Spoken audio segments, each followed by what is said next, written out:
Welcome to Season 3 of I'll Go If You Go, a Save the Redwoods League podcast.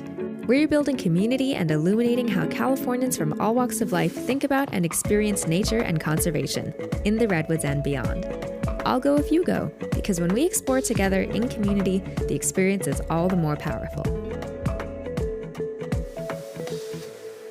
Welcome to another episode of I'll Go If You Go. This is Emily Harwitz, your host. And our guest today is Michelle Warren, co-founder of Black Girls Trekkin, a Los Angeles-based nonprofit she co-created with Tiffany Tharp for Black women who choose to opt outside. Michelle is so fun, and I love her unconventional approach to, well, everything. Even though she's studied and worked in community-based conservation, she's had to unlearn a lot of things she's been taught about the right way to build a community outdoors. That also means she's learned a lot about what does work for her and her community. So let's get to it and hear from Michelle herself about how she helped build Black Girls Trekkin from the ground up into the vibrant community it is today.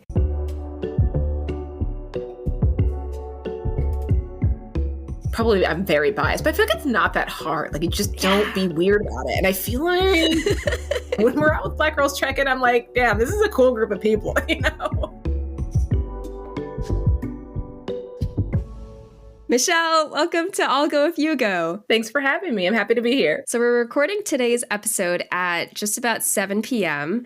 What does the sunset look like outside? Or I guess the sun's not quite setting yet. It's definitely going down. I feel like I am loving this time of day with the time change. I feel like I'm getting those extra hours in. So right now my sky is looking just like on the cusp of a sunset, which is really lovely and beautiful. It means I have like a little extra time to get something done right before the night is completely here and I get to take a break. Oh, yes, that's a good feeling. And you're in Los Angeles. Yeah, I'm in Los Angeles. Mm-hmm. What are your favorite outdoor activities? I figure that's an important question to get started with. Yeah, my favorite thing to do outdoors, no matter what the activity is, if I'm camping, if I'm hiking, it's like finding a perfect patch of sun and kind of like laying out in it. And then the other is trying to be a junior naturalist. I really like looking for different plants and different animals, especially in LA, because I feel like everyone imagines it as a place that's like just concrete, lots of city. There's not much here, but there's like a ton of native plants and animals. And so that's the other thing that I love to do, especially if the plant smells good, like it's some kind of mint. Yeah, that's what I like to do. I love that. I love nature smells. And if I don't want to, pick a leaf off, then maybe just rubbing it between my fingers and then smelling what comes off. So good. Yeah, I agree. That's like, I'm always telling, because I used to work at the Natural History Museum, and so that was like the way we would guide people. It's like, you give plants a chance. You leave them there, but you can still take the smells with you. Oh, give plants a chance. I'm going to remember that and start using that. How did you come to love nature and being outdoors? Yeah, that's so hard to answer. And I think for a long time, I gave like a pretty canned response about it because it feels like when other people are asked this question, they had like this moment, it either happened in their childhood or it just happened to them recently. And it's so crystallized. I don't feel like I have that story, but I would say that, again, like I think I came to love nature through like very mundane things. I think that when my clearest memories when I think of like how I got into the outdoors, again, was just being in my backyard. I'm the youngest of 4 kids, and youngest by kind of a lot. So my older sister is 5 years older than me, and then my oldest brother is 13 years older than me. So I didn't really have like a playmate necessarily. And so I spent a lot of time by myself in the backyard with my dog. And like, there was just a lot of exploring, and the backyard was small, right? Like there wasn't any trees. Like I remember there just being like a plot where my parents or my mom was growing tomatoes and like a swing set. But like for me, that was like a really formative moment. And also because I have like pretty clear memories of starting kindergarten when we were living in this house and like trying to make friends and that being pretty difficult. But, in kindergarten, you get to go home kind of early. Mm-hmm. Like it's like a half day. And so I remember like coming home after those experiences and being kind of like sad that I hadn't made friends, but happy that my dog was there. And it was like a place where I could be like really comfortable and just go on the swing set and hang out with my dog. And like, that was a safe place for me. And so that's really it. Like I really, like if I'm like thinking back on why I feel connected to the outdoors, that is what it is for me. And that's probably why I still seek those experiences as an adult, that I'm not like trying to, do a trail running or whatever it is. It's like whenever I'm out, even with a group, I'm trying to find like a separate place to just be alone and reconnect with myself. I know that you've been to the giant sequoias, but you haven't been to the coast redwoods, right? No, I haven't. And I really want to go. Well, I also just love like, it just really puts life into perspective when you realize how old other things are, right? Like if you go to a tree that's been growing for that long, it just really helps me see like one, like the impermanence of my life and like, I don't know, just all of it. It just makes me like put the whole thing into perspective that this tree has been here for so long. And like, I have, this time on Earth and like I've encountered this tree at this point. It's like, there's just like so much there. I just think it's really a cool thing to experience if you can.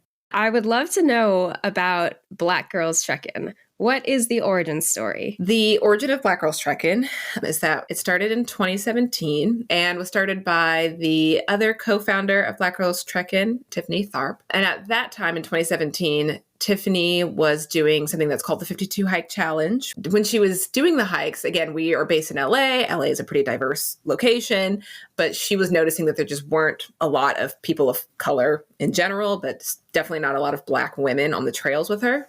And so she started an Instagram, again, under a different name. It was just kind of tracking her experiences doing the 52 Hike Challenge. And she was also taking her friends with her and kind of documenting that, just saying like, hey, I'm out here. I have a couple of friends that are out here. If I'm out here, you can do it too. And she took me on one of those hikes with her as well. And we just like kind of reconnected because Tiffany and I went to high school together and we are still throughout all of this time. But in high school, that's when we became friends and met each other. But then I went away to school in San Diego and she stayed here in LA. And so when she was doing this challenge, like I had moved back to LA and she was like, hey, come on this hike with me. And so I did. And so we were reconnecting out in nature. And that was like a really wonderful experience for both of us. And then I wouldn't even say slowly. I was going to say very slowly, like pretty quickly, this Instagram account grew. Like, I remember watching it from afar and I was like, oh, she started this thing. And it was like 50 people. And I remember going back to it like a couple months later and it was like 1,000 people were following her. I was like, this is crazy. And so people were starting to message her like, hey, do you ever lead hikes? This is like a group thing that you would lead. And Tiffany and I are both unlikely leaders of this, in that we're both pretty shy, pretty introverted people. And so she reached out to me and was like, hey, people are asking me if I would lead hikes. Like, would you do this with me? And at the time, that's when I was pursuing my master's. It was like perfect storm. It was right at the time that I had to do a community-based project. And so I was like, yeah, cool. Like, you want to do this thing. I have to turn in this project. Great. Let's do a couple of hikes together. And so we went on our first hike in November of 2017 and we were only supposed to do a couple of them, but we just kept doing them. It was just like, we're just going to keep doing it until people stopped coming, and people kept coming. So yeah. And to this day, they're still coming. Still coming. Yeah.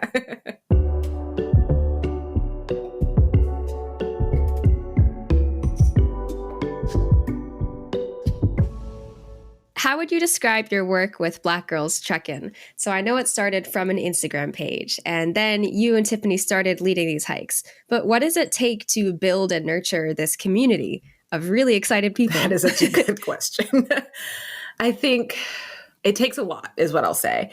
Because when we started this whole thing, again, Tiffany was like doing her own challenge, and she was just getting into the outdoors in that way, like in a hiking kind of that kind of activities sort of way.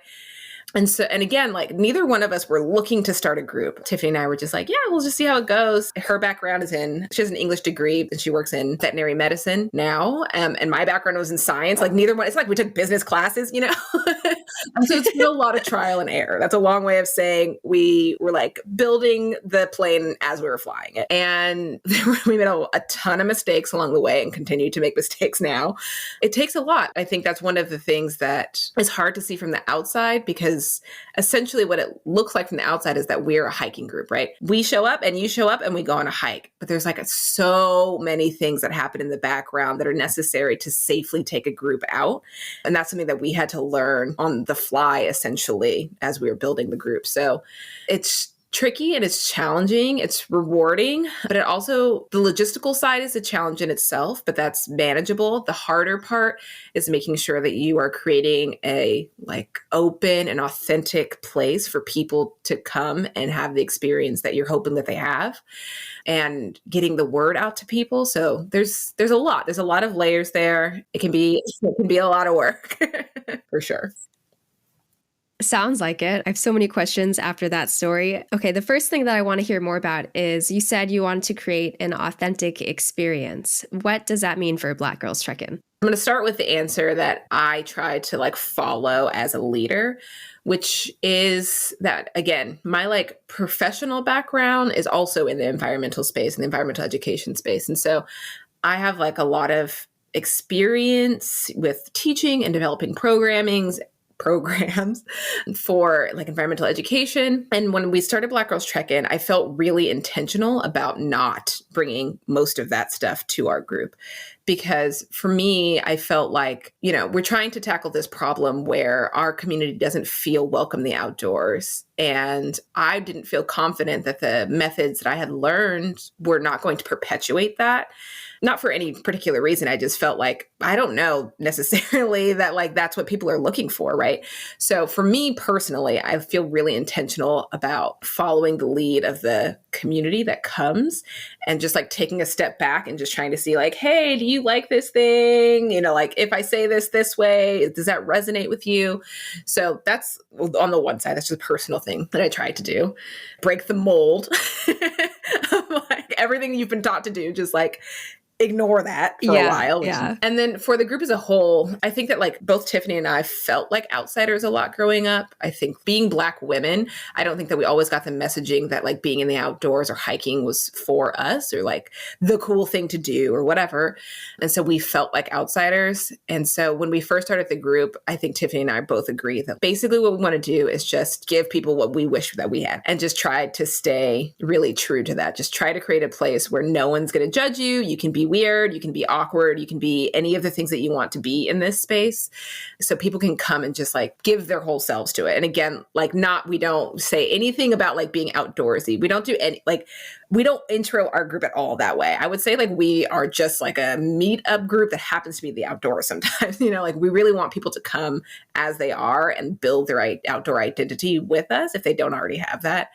Or like maybe they come in like me where I have to like shed some of that stuff that I learned in other places and just like learn to be how I want to be in the outdoors. I relate so much to that, also having a background in science and also, now I'm a science journalist. That's the other thing I do. And yeah, I really love the way you framed it as create a group as something that you wish you had and use your own desires in that space as your guiding star. That's just so good. I feel like that's, just great advice for anyone who wants to build community in anything. And this happens to be outdoors, which is a space that can be and should be for everyone. Totally.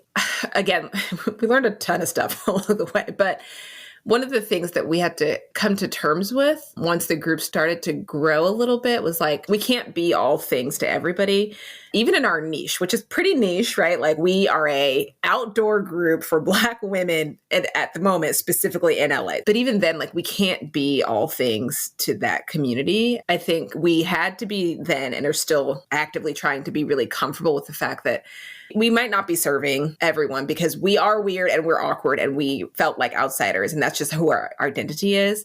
And so another thing that I think we're always trying to do is be really supportive of other groups that pop up in LA and like tell people about them, like, hey, you came to this group and maybe it wasn't the right fit, but this group is here, like go and explore other groups because it's really about like finding the people and group that resonates with you. So yeah, I think that it's really important for other people that want to start this thing to just like choose your lane. Your lane might change with you. We've changed a lot over the years, but I think that what resonates with people is like, we're still just trying to be ourselves and like doing the best we can. So yeah.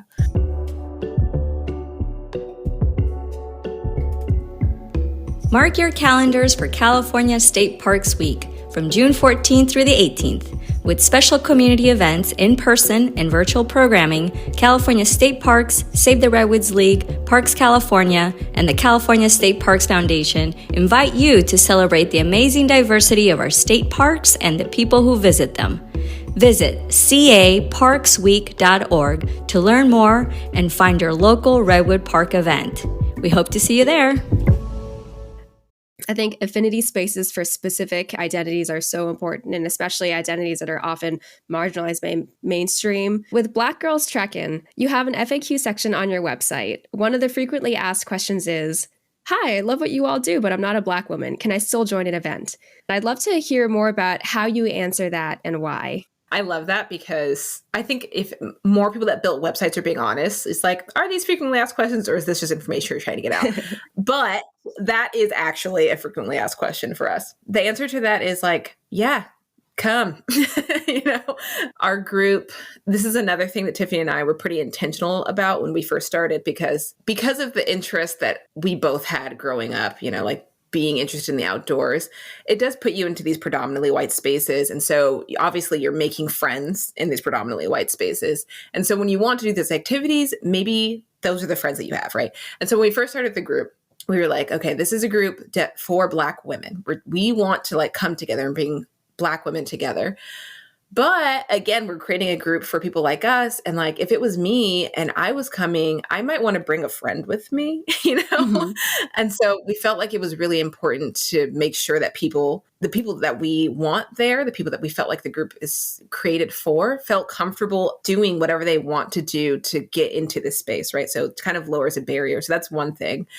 And then the other thing is we do feel like, there are people in the world at large that just want to be a part of our mission and support our mission. And so we always tell people in response to that, it's like, you don't have to be a Black woman to join us, but you do have to be supportive of what we're trying to do, right? And that's a pretty low bar, and people are really respectful of that.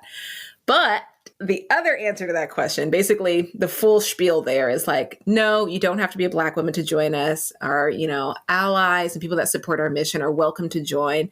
However, there are times when we create events that are specific to the challenges that Black women predominantly face. And in those moments, we ask that our supporters are respectful of that space and leave it for the community that it's created for. And people have been really respectful of that because I think that there are just things that happen in the outdoors, kind of specifically, but just in a lot of places for Black women and, more largely non-white people that, like you have to change yourself so much to be in those spaces.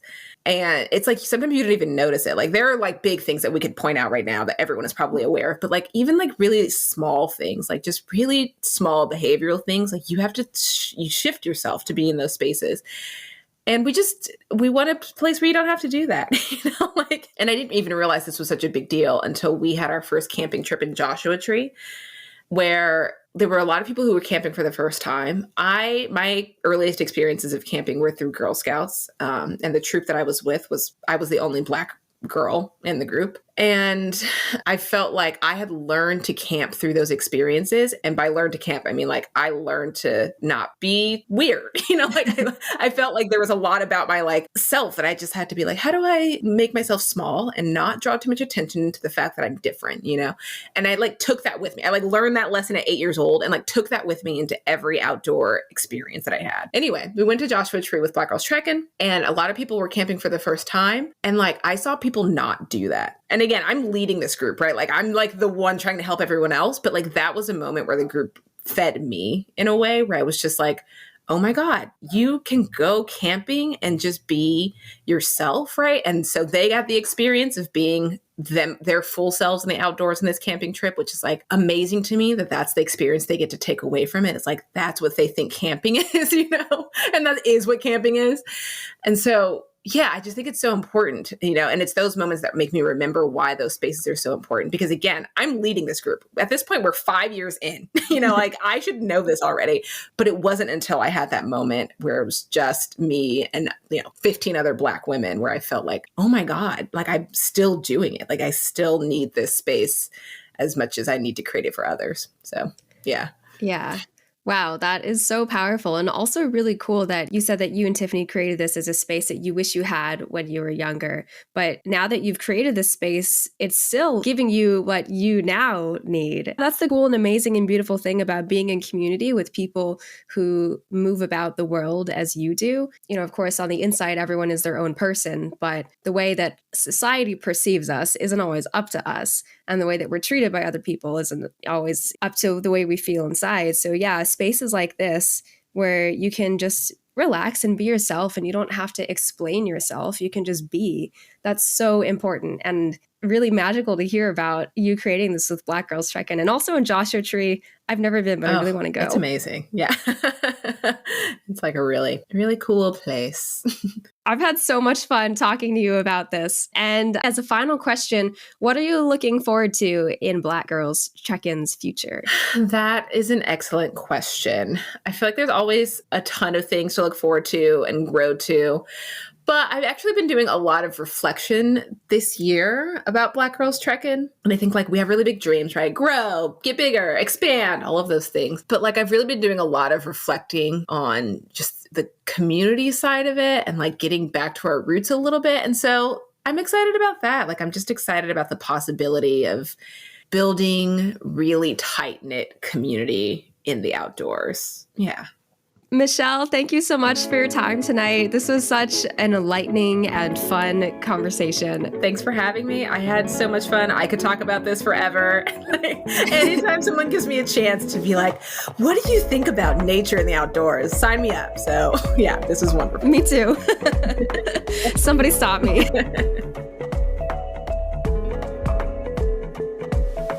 That was Michelle Warren, co-founder of Black Girls Trekkin. Speaking of affinity spaces, I hope this podcast can feel like an affinity space for you all.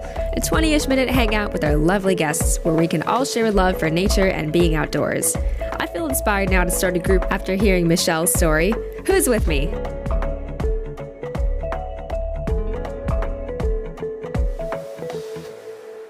Adults are people too, you know, kids, adults, we're all just here to have a good time and nature's cool.